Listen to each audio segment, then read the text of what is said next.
Welcome to Gameonysus Weekly, your one-stop shop for video game news, keeping up with the biggest stories so you don't have to. I'm your host, Edwin Garcia, and today we're talking about Microsoft and Bethesda, Nintendo, and so much more, because this is going to be our official E3 recap. This is a special episode unlike any other ones because we won't be going over like main stories and sort of breaking everything down the way we normally do. Instead, it's just going to go over each of the conferences and recap what was shown with a little bit of opinion on the games that we saw there. I figured there's just so much that came out of E3 that it doesn't make sense to try to fit it into another episode along other stories. So this is your bonus episode in celebration of E3. Let's get into it. Starting off with the Ubisoft conference, Ubisoft Forward, which started with Rainbow Six Extraction, previously known as Rainbow Six Quarantine. The name change there is pretty obvious for why they changed from Quarantine. But here's the breakdown according to the official website for a reminder of what this game is all about. You will lead elite Rainbow Six operators. So you pick from 18 Rainbow Six operators and assemble your squad in co-op of up to 3 operators, or you can go solo. Each operator has a specific set of weapons and abilities to learn, improve, and master, and improve through a new progression system. You are meant to risk it all in containment zones. You'll explore 12 uniquely designed maps featuring procedurally generated challenges, which will test your team every time. Knowledge, cooperation, and tactical approach are your best weapons to survive. Fail against the enemies, and your operators will go missing in action, aka MIA. This is a big focus for them during their breakdown, where you see one of the operators sort of become entangled and trapped, and you have to go in and rescue them before being able to move forward and complete your task. And essentially, you'll be fighting the Arcanines, not Arcanines, that's like a Pokemon, but I can't really pronounce, Archeons or something. It's essentially a lethal, unpredictable, and constantly evolving alien threat. You have to count on your teammates to face each of the 10 parasite archetypes. Their abilities combined with the alien ecosystem will stand in your way. So that was another big element that was highlighted, just the different kinds of creatures that are there and what they look like, their different properties, their different abilities, and what it means to face off against them. I spent a decent amount of time on this, so it only was a deeper look. This is not a game I am going to play or have previously played, so it wasn't much interest to me, but these are kind of the classic beats that, Ubisoft is going to hit in conferences like this. Rocksmith is back in the form of Rocksmith Plus, in which you are invited to learn music at your pace and kind of create your own journey for that music progression. And you can now register for the PC closed beta. One of the big standout points here is that you can use your phone as a speaker to sort of connect to everything. So it sort of has streamlined what actually using this looks like. Gameplay wise, it's very similar to Guitar Hero. You'll see these like icons on screen for where you're supposed to like strum or do whatever, and you're sort of following along with that. And another really notable thing is that this is now going to be a subscription service. The pros of it being a subscription service is that you can assume there'll be like, some level of continued support, and you can kind of drop in and drop out as you need. The con is that, it's yet another bill in the era of subscription services. It seems interesting, but with things like this, I always wonder like how much am I actually really able to learn how to play something versus just being able to play a handful of tracks, like the difference between learning an instrument and learning a few songs. And I feel like these things do lean more on like the learning a few songs thing, which can be fine too. Like it's all about having fun and enjoying stuff and getting, maybe this could be an entry point, an affordable entry point for a lot of people. It gamifies things, which we know can be really helpful to learning. So yeah, this is like solid. It's something I'm kind of curious about checking out, but ultimately I don't know that I necessarily will. It'll sort of depend on how it all shakes out when it drops. We gotta look at Riders Republic, which will be having limited betas on the lead up to launch, and it is coming out September 2nd, 2021. And it's funny because I've seen this game a lot. This is one of Ubisoft's marquee games that has been marketed a bunch of times in the lead up, but something about this trailer specifically really was appealing. I don't know if it's just, I saw it enough times that it finally started to sink in, if it highlighted just the right things for me this time, but what was really appealing to me is just the idea of traversing and exploring and having fun with it. I think what was really the most appealing thing to me was just how many options you got for what kind of vehicle you use to traverse an area. They spend a lot of time showing off these just really crazy races, and it really gave me like Forza Horizon vibes, like those missions where you would race a train and things. Like I liked having different types of vehicles face off against each other. At one point you can see like a paletero cart, like an ice cream little cart with the ice cream attached at the front and it being on a bicycle. That was racing, and that kind of fun and ridiculousness just seems really cool, and I enjoy a good racing game, so I feel like this can have elements of that. And it also showed like tricks and doing stunts and stuff, so yeah, I don't know, this was the one that finally kind of got me into it, and I was surprised with how fun it looked and how good it looked. They highlight things like landmark discoveries. Like, I'm excited for Riders Republic, and I did not think I would leave E3 2021 being excited for Riders Republic. We saw Rainbow Six Siege, again hitting those classic marketing beats. The big deal here is crossplay and progression, though it'll sort of be rolling out slowly on PC and cloud-based platforms like Stadia and Luna. You'll have that on June 30th, but on console that'll be coming early 2022, so keep an eye out for that. And lastly, we saw an animated trailer for Thunderbird, which was already previously announced, and this will be launching with the new North Star season that following week. We also saw some updates to live games that'll be coming out in 2021. Games like Mirage, Trackmania, Brawlhalla with the TMNT edition. The Crew 2 is also getting a significant update. Watch Dogs Legion Bloodlines is dropping. Just Dance 2022 got announced. Again, this is once again those classic marketing beats of Ubisoft. Like, there's only sort of a handful of games that you ever really see at these, and this is one of them. They did spend some time highlighting Todrick, who is going to have a song in the game. Nails, hair, hips, heels. So show off a bit of that choreography and then talk about it having 40 new songs, but other than that, nothing really significant compared to the previous releases, which honestly is a bit of a disappointment. I am a big fan of Just Dance and have gotten the game almost every year for the past couple years, and sometimes they do add some things that sort of not necessarily change the game because it is still the same base game, but things like the co-op functionality was really cool to see, and you know, they didn't really have anything extra like that this year, which was a little bit of a bummer, but all I really need from it are more songs, so I guess this is fine. I was also bummed that we did not see the Dancing Pandas perform or anything like that, and with COVID and everything, maybe that was just too complicated and just not worth it, which I do understand, but I always associated that moment of watching all those pandas dance with E3, and to not get that this year was a little bit of a bummer. That's coming out November 4th on all current-gen consoles, Switch and Stadia, and last-gen consoles. Despite also being another quote-unquote live service game, Assassin's Creed is also getting an update, but it got its own section, which I think does speak to the power of this franchise and where it sits among Ubisoft's portfolio. We learned about the second upcoming expansions, which is going to be the Siege of Paris. That'll be coming out this summer. Highlighted some new abilities, as well as weapons, gears, and of course, enemies. They're also bringing back the Discovery Tour Viking Age edition. This is something that I wasn't actually that familiar with. It just wasn't on my radar because I'm not an Assassin's Creed person, but a lot of people were really excited about this, just kind of walking around the world and learning about the actual history of what's going on. And the developers took some time to even mention that, oh, this is great for also students who are interested in just learning more about the history of this era. So this seemed really cool. I mean, it basically turns the whole thing into a bit of a walking sim with actual information. And I think it's fun when you can learn from games. I know edutainment has sort of been a mixed bag over the years, but this looked really interesting and a lot of people loved it in previous games, so it's cool to see them bring that back for Assassin's Creed Valhalla. And the Discovery Tour will launch this fall, and they already have expansions planned for next year as well. We got a trailer for Werewolves Within, which is actually a movie and not a game, so I won't be spending that much time on it, but it is an adaptation of a 2016 VR game, Werewolves Within, and it does poke fun at the fact that it's a game that was it's the most popular game that no one knows anything about. So it is an acknowledgement of the fact that no one really knows this, and it's supposed to be like a horror comedy situation. We got yet another look at Far Cry 6, which again is coming out on October 7th. And honestly, this is probably the least interesting look at Far Cry we've gotten because it was very story driven. A lot of people across various chats were saying it didn't look that good, and I wouldn't say it looked super bad, but it definitely didn't look impressive or like next gen, quote unquote, which is, the phrase everyone's using. And the story just seems sort of dry. Like, it features Giancarlo Esposito's character sort of playing the big bad, but he just didn't, the villain just didn't do it for me, like, at least in this scene. It just felt overdone, and I just wasn't into it. So this is actually the least excited I've been for this game, looking at this trailer, but I'm still down to play it. It is what it is, but I just feel like this was probably the dullest look at Far Cry that we've gotten so far. And one of the best things to come out of E3 in general, Mario plus Rabbids Sparks of Hope. That's right, Mario plus Rabbids is getting a sequel.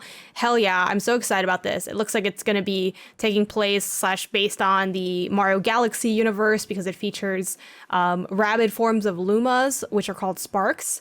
They're very cute, but also kind of creepy. The game looks absolutely beautiful. And they did make a gameplay change where instead of it being totally grid-based, it's more like moving around a general area. So it'll be interesting to see how that changes up the strategy elements and whether or not it plays, you know, better or worse combat-wise than the first game.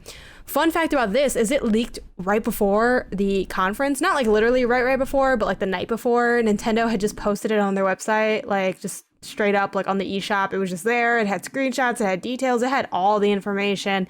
So it totally ruined the surprise. That's such a rare leak too. It came directly from Nintendo. Luckily though, I actually didn't see that leak like ever. So for me, this was totally a surprise and I was really excited to see it. Again, Mario plus Rabbids is one of my favorite games in recent history. Please go play it if you haven't already, because I believe it is still on sale on the eShop. So definitely worth checking out. And if you like it, then go ahead and jump into the sequel when it comes out. It will be arriving sometime in 2022. So I am bummed that it's not coming out this year, but hey, that's going to be a really dope game to play next year. And Avatar: Frontiers of Pandora, that was shown off. This game was first announced back in 2017, so it's kind of odd to see this as an appearance, like sort of coming back here. But yeah, that's that. So that was the Ubisoft conference. It was okay. It wasn't amazing, but I feel like with Ubisoft, it never really, you know, blows my mind. And I think because it's so hyper-specific compared to broader conferences like Nintendo, Xbox, and even what we used to see from Sony, it's a lot harder for it to wow because you have to just be into those really specific sets of games.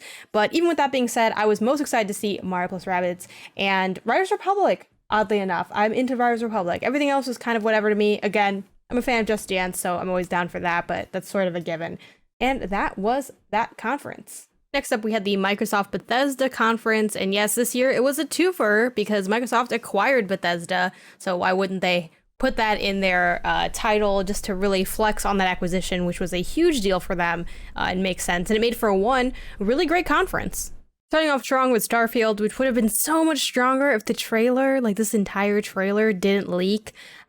Like within an hour before, maybe 30 minutes before the showcase drop via the Washington Post. Super unfortunate, but you know, they still get the credit. They did the assignment. It is not their fault that some stuff went down on the in-between. We saw a little bit of a trailer. No gameplay. It was just very much like a cinematic vibe. You see, and you know, someone getting into a ship, flipping some switches. It kind of was more setting the tone than anything else. But the big deal here is that we saw that release date, November 11th, 2022. PC and Series X, and yes, it is exclusive. Oh, and Starfield will also be on Game Pass, as almost every game shown in the showcase is a day one Game Pass game, which is huge for Game Pass. You know, Sarah brought this up on MinMax of how, like, hey, the service is getting too good, they're gonna probably raise the prices. And ever since she said that, that's all I can think about. So I might just mess around and buy a bunch of Game Pass up front just to lock in the price, because I have that fear now. New fear unlocked. Following up that announcement, we had Stalker 2, Heart of Chernobyl. That's going to be coming out April 28th, 2022. And of course, yep, Game Pass. The trailer shown was really story-driven, cinematic.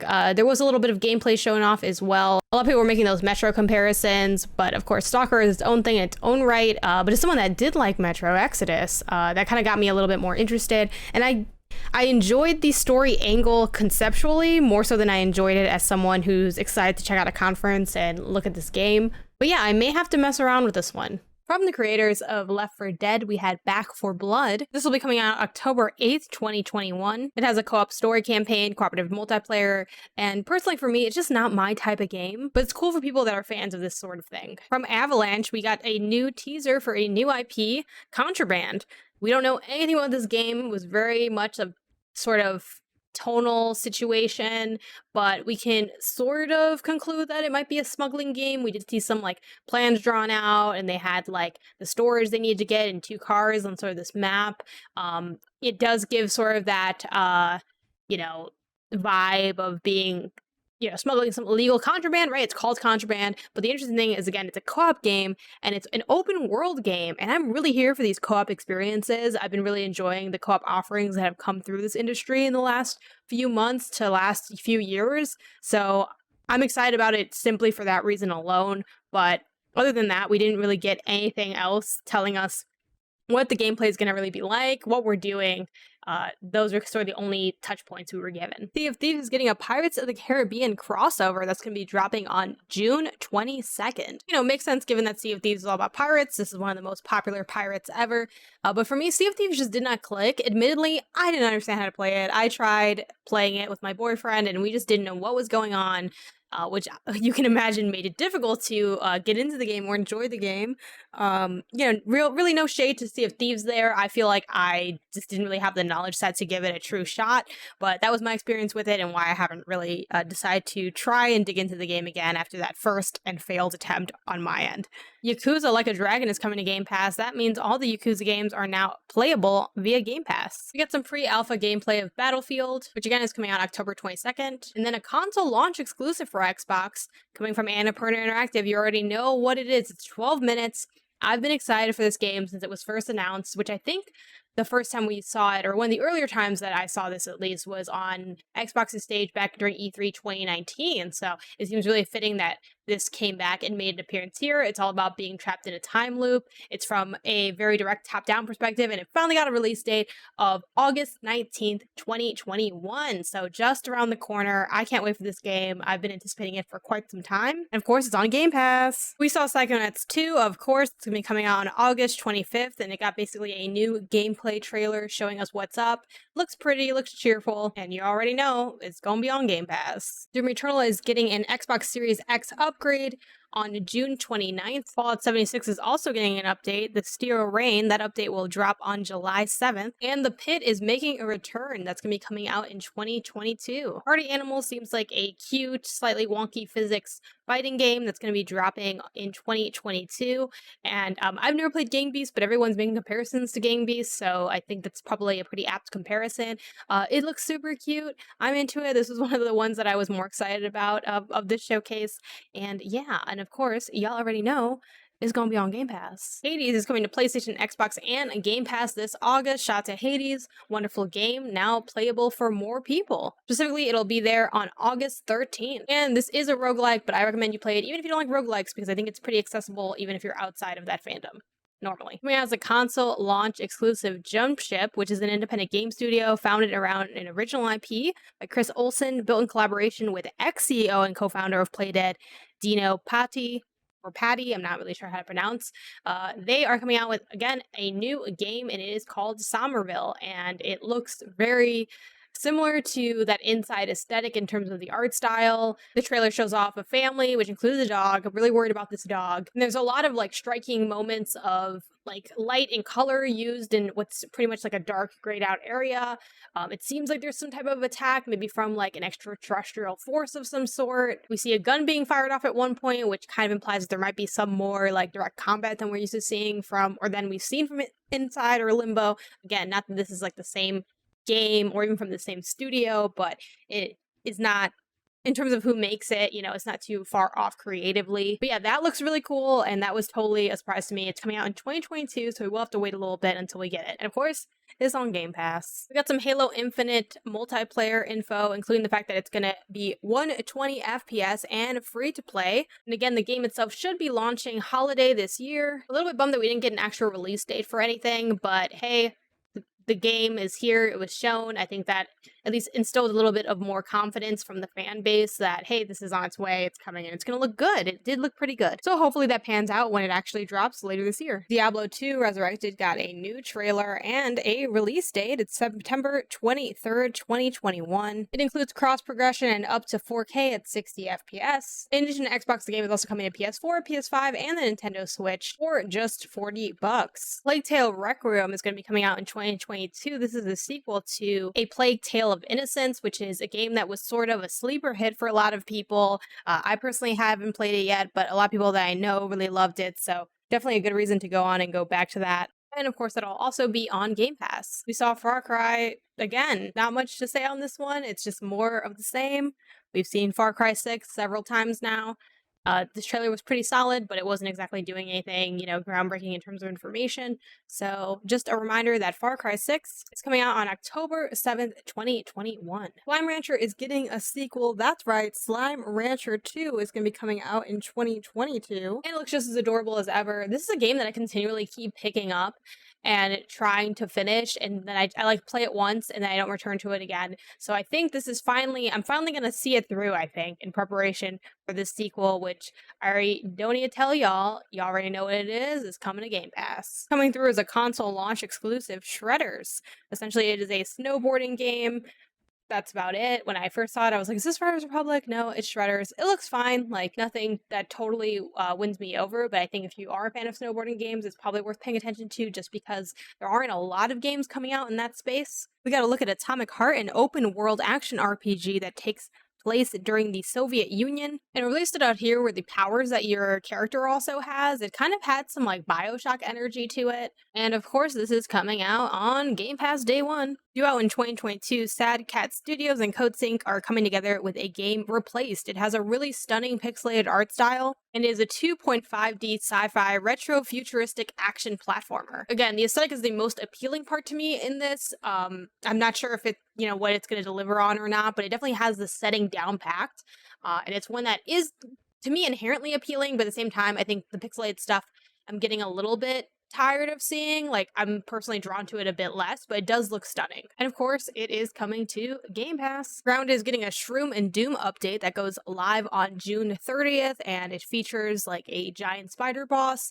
I spent some time with Grounded, and I enjoyed it fine. Definitely, one for if you're there for survival stuff. They did give a little nod to the fact that they added sitting to the game, which apparently was heavily requested, as well as pets and a bunch of other things.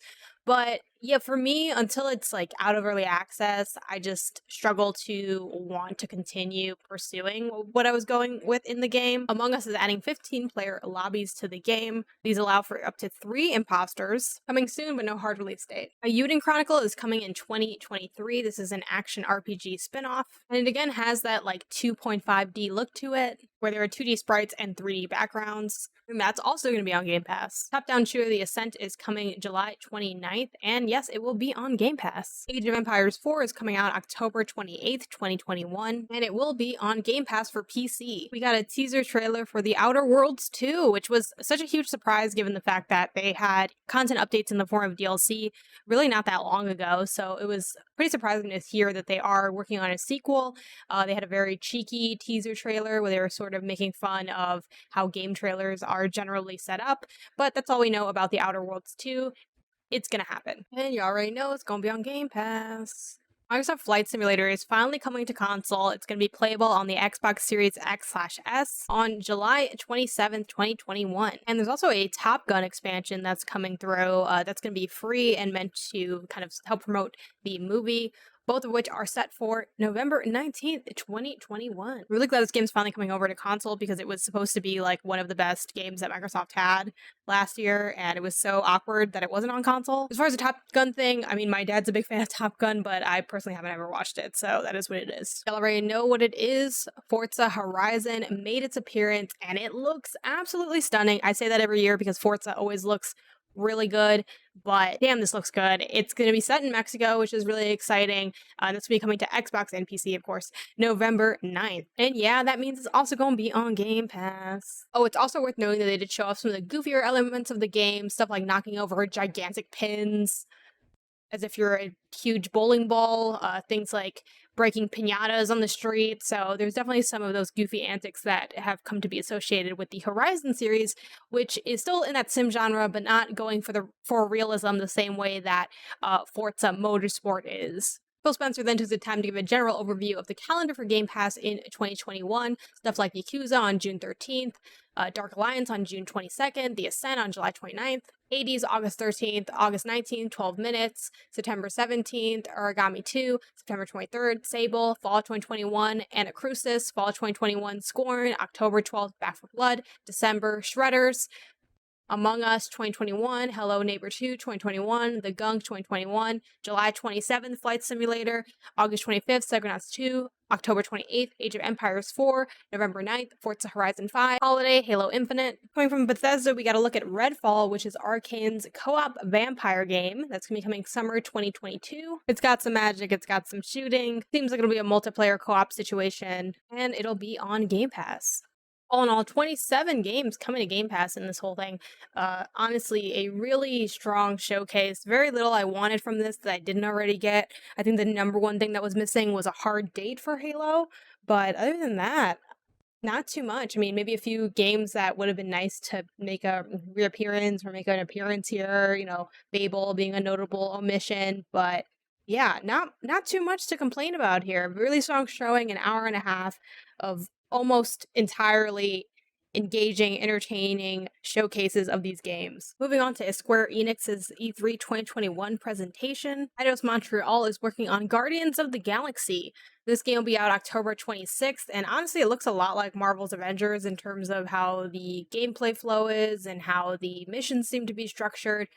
One twist that they pointed out is the fact that there'll be different choices that'll impact like how your companion characters interact with you and how the gameplay goes down. And I'm not kidding when I say they spent close to 18 minutes on this presentation. They had divided across all these different sections. They spent 2 minutes, like 2.5 minutes, 3 minutes on the reveal trailer. They spent like, you know, another 3 or 4 minutes on the deep dive. And then from minute 7 until minute 18, they were looking at gameplay. Like they have it, thank God they have it timestamped on their video on YouTube because it's just so lengthy. And honestly, yeah, I think this game, I'll be frank, I don't think this game looks good.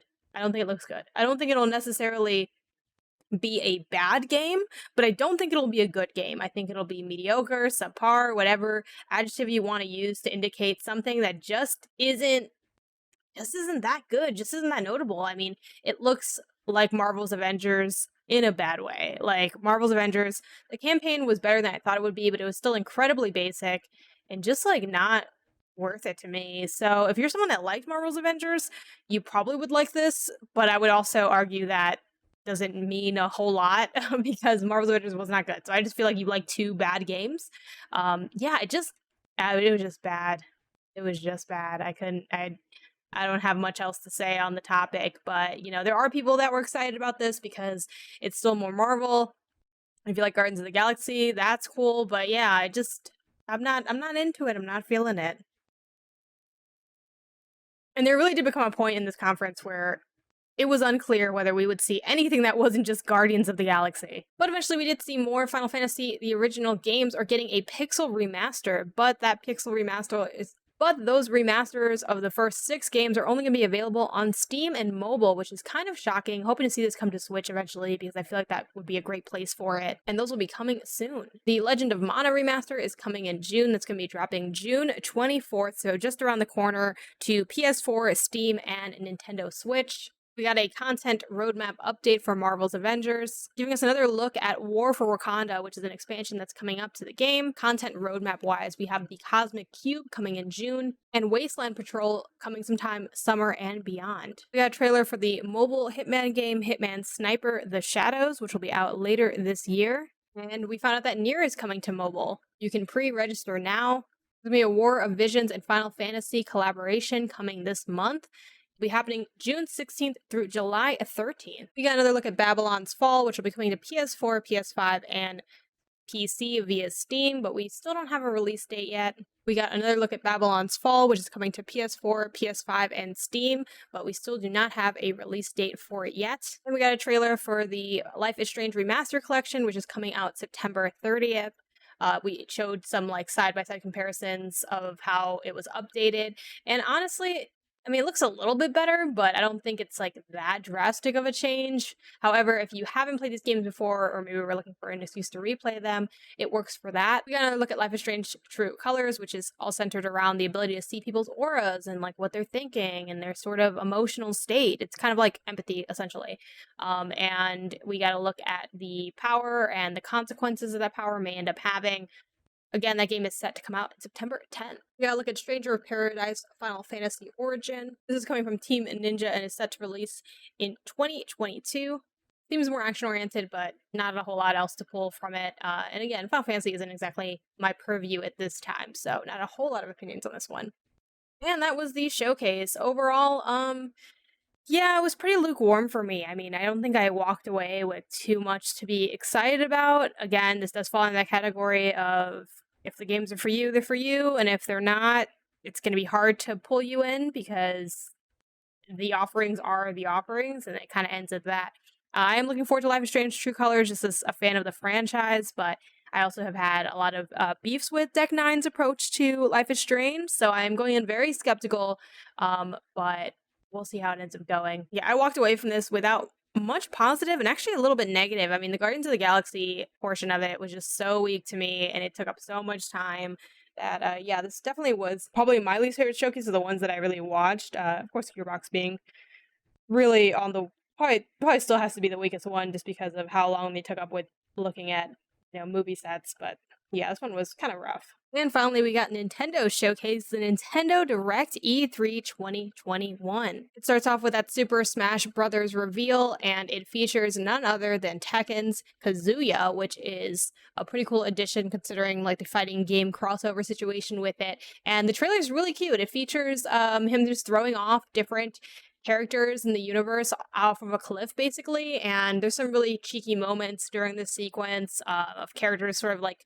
clinging for their life on the edge of this cliff. And of course, it's always fun to see whatever the new character is in action in the game and beating up notable characters. Again, those who follow me across platforms will know that I'm not like obsessed with Smash Brothers Ultimate. I haven't played it in ages, but I respect Smash for what it does and have a lot of fun playing it as like a party game. I still think Melee is the best thing they've done. But yeah, I got respect for Ultimate, and I really do love these little reveal trailers. And we're getting toward the end of the support for this game, so just watching Captain Falcon just fall off of a cliff, it's really, really enjoyable. The Life is Strange Remastered Collection is coming to Nintendo Switch. Again, this is the collection we just talked about with Square's presentation, but it's really cool that it'll be on Switch. I think, it's a great place for story-driven games like this, and it had like a really cute trailer in that it was sort of this like hand-drawn art style. And not just that, but True Colors is going to be coming through. So it is a bummer that Life is Strange 2 is not on there, but that's because that is made by Dontnod and the other games are by Deck 9, so, it kind of comes with that territory, but it is a little disappointing to see that sort of missing from the collection. Like, you're not really getting the full Life is Strange experience, but I do think Life is Strange 2 is probably one of their better games narratively in that series. Again, different developers. We got another look at Marvel's Guardians of the Galaxy, which is going to be available to play on Nintendo Switch via the cloud. And again, I didn't like the game the first time I saw it, so I mean, I enjoy whenever new games that are sort of these like big AAA games come to Switch just from a support standpoint, but it is just on the cloud, and again, I don't think it's going to be very good, so that kind of is what it is. Worms Rumble is coming to Nintendo Switch on June 23rd, and it's going to feature 32-player cross-platform combat. Astria Ascending is coming September 30th, 2021 to Nintendo Switch. This is a JRPG. 2 Point Campus, which is coming out in 2022, will also be playable on Switch. This made its way across a lot of smaller conferences, as well as I think it was like Keighley Showcase or somebody Showcase.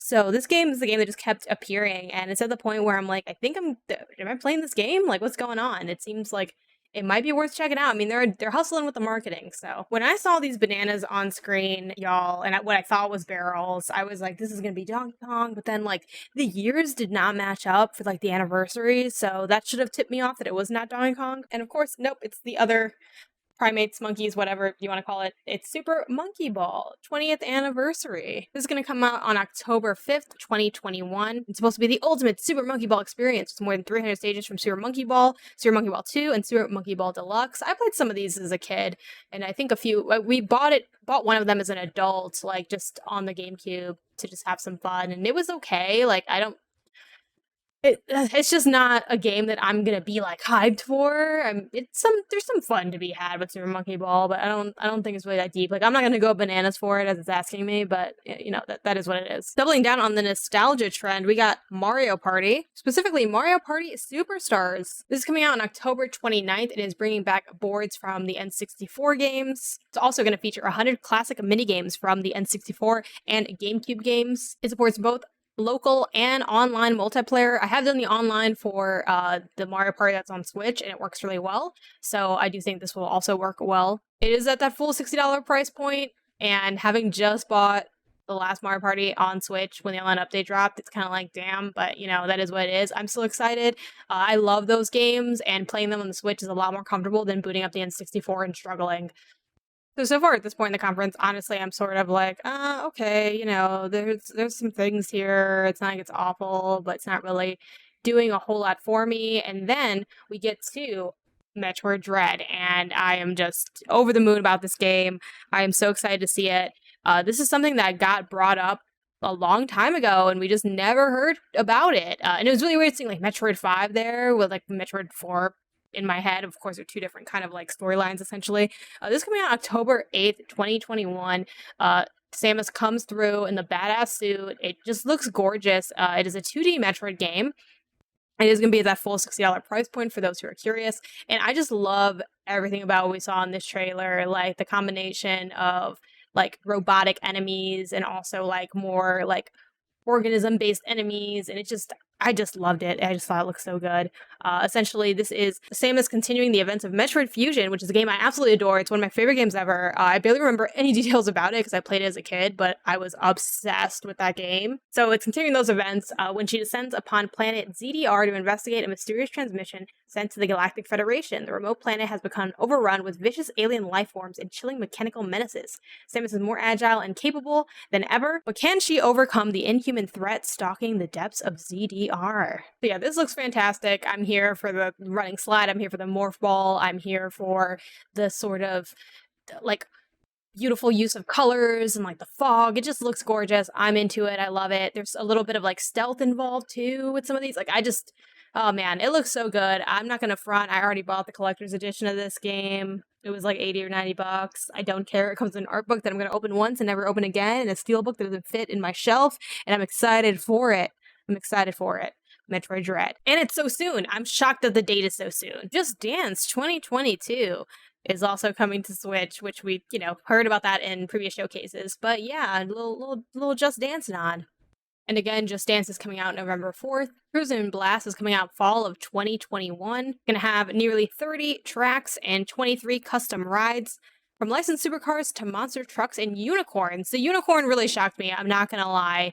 It sort of won me over with just how wacky it was. There's already a couple different arcade racing games on Switch, but I'm down for this one. It looks interesting. It's got a bit of personality to it. I'm down for it. Dragon Ball Z Kakarot plus New Power Awakens is coming to Switch September 24th.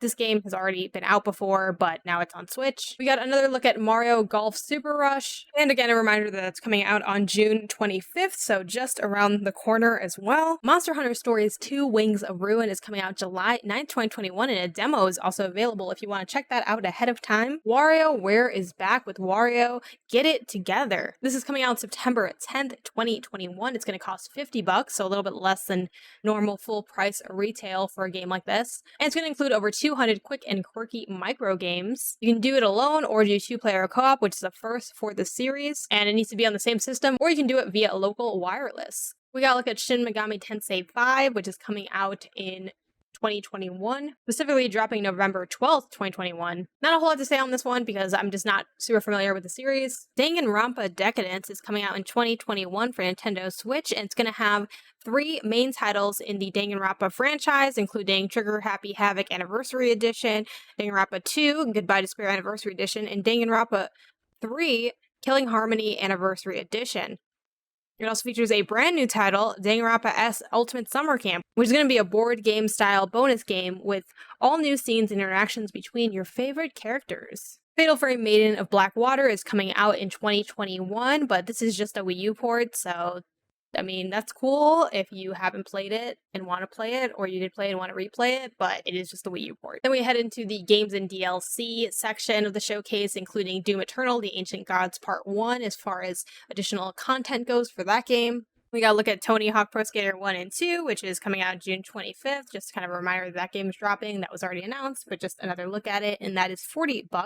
Strange Brigade is out now on Nintendo Switch, but that game also initially came out in 2018, so sort of a late port for Switch. We got another look at Mario plus Rabbids Sparks of Hope, which we originally saw at the Ubisoft showcase. Again, that game is coming out sometime in 2022. Advance Wars 1+2 is getting a reboot. That's coming out December 3rd, 2021, and again will be a $60 price point. Advance Wars has a huge fandom, so this is very exciting for Advance Wars fans and people that have been wanting something like that to come back. Maybe it could be an indicator to future installations in the franchise. Again, for me, I'll play this for sure. I'm interested to finally check out this really acclaimed game. But rehashing old stuff is never as interesting to me as just starting with new things. They talked about Hyrule Warriors Age of Calamity's expansion and what Wave 1 will look like. We get a reminder that Legend of Zelda Skyward Sword is coming out. And again, that drops on July 16th. We're also getting a Legend of Zelda Game & Watch that's going to include 3 classic Zelda games. The Game & Watch costs $50. It includes the original Legend of Zelda, Zelda 2, The Adventure of Link, and Legend of Zelda Link's Awakening, but the original Game Boy version. You can also play the classic Game & Watch game Vermin, but with a Legend of Zelda spin to it. And there's a playtime clock with the Legend of Zelda that's super cute. Again, this is a nice little collectible if you're really heavy into the franchise. I have the Mario one, but I'd never play it. I played it the first time I got it and haven't touched it since. So get this if you're interested in it as a collector's piece, but most likely I'm guessing you probably wouldn't end up playing through these games on this, since these are like the hardest way to play these games. And that comes out November 12th. And finally, what we've all been waiting for, Breath of the Wild 2. We got a new look at that game with a brand new trailer that sort of gave us more of an indication of what we can expect from this game, most notably the sky. The trailer opens with Link falling from the sky. We get a little look at his robotic arm type thing. We don't know if it's like a changed arm and an influenced arm or something. We don't get a lot in the way of combat, but we do see a couple of things of the ways that it's building on the original Legend of Zelda. We see like a pausing time function. As close to combat is we see like a gun thing that fires like fire. We see Link go through stone. We see water droplet like invert. So there's definitely some funky things going on with time here. We also see some structures like rise up from the ground. Definitely a lot for folks to speculate on, but that is basically the extent of what we got. We also got a 2022 release window, but they didn't seem totally sold that it'll come out in 2022. So we'll see how that goes. I think that's what they're aiming for, but I feel like they're definitely not yet certain that they're going to hit that window. And that was the Nintendo Direct for E3 2021. Overall, I feel like it was kind of middling. The heights were really high. I think Metroid Dread totally carried the showcase, like completely carried the showcase, with Breath of the Wild 2 also coming in with the assist because that trailer was really cool and it did get people really excited for the game, and I think it did give us more than what we had before. The question I have to ask myself is that enough to say that this was a strong or good showcase? And I just feel like it's not quite. I just feel like it's not quite. And I do realize that there are people that really love Super Monkey Ball, or really love Advance Wars, or really loved WarioWare, and they were like, wow, I was so surprised, I was so excited. But I feel like all of those games are weaker entries in the franchise. They're like side dishes, appetizers. They're not a main course, with Advance Wars, I guess, being an exception. But again, that's like a remake of those games. And I hear that's a really amazing game, so I'm sure that remake will be fun to play. But Advance Wars and Super Monkey Ball, that's rehashing old stuff. WarioWare, that's new, but I don't really have a lot of comments on WarioWare. I've never played the original. Like, everyone's excited about it, so I'm guessing it'll be fun. But watching it as an outsider, I'm like, okay, like, there's not really a lot there to grab onto. Yeah, overall, it was just kind of weak. There are things that I definitely am gonna buy, but I'm not like enamored by many announcements other than Metroid and Breath of the Wild 2. With Breath of the Wild 2 kind of having an asterisk. Like, the 2022 window is cool, but it wasn't really like a huge vote of confidence timeline wise. So yeah. Now, in this, I did kind of only hit the big major conferences, and I did skip over some of the smaller stuff, like the things going on with Day of the Devs, with Wholesome Games, those things not technically being E3, but sort of in that same timeline, and then things that were officially part of E3, like Freedom Games Showcase, future game show, mythical games, even stuff like Capcom. I did kind of gloss over those just for sake of time, but I am going to try to put out some YouTube videos highlighting specifically indies that were discussed during E3 and kind of E3 window, just to give them their time to be discussed and be highlighted, and just a way for me to also just keep track of those releases, because there was a lot in that front, and I don't want that to totally go under the radar, but there's only so much that can be covered in this amount of time. Looking forward, I think I'll do like a more, pieced out job of keeping up with these showcases, just so that people can have all of the information in one place.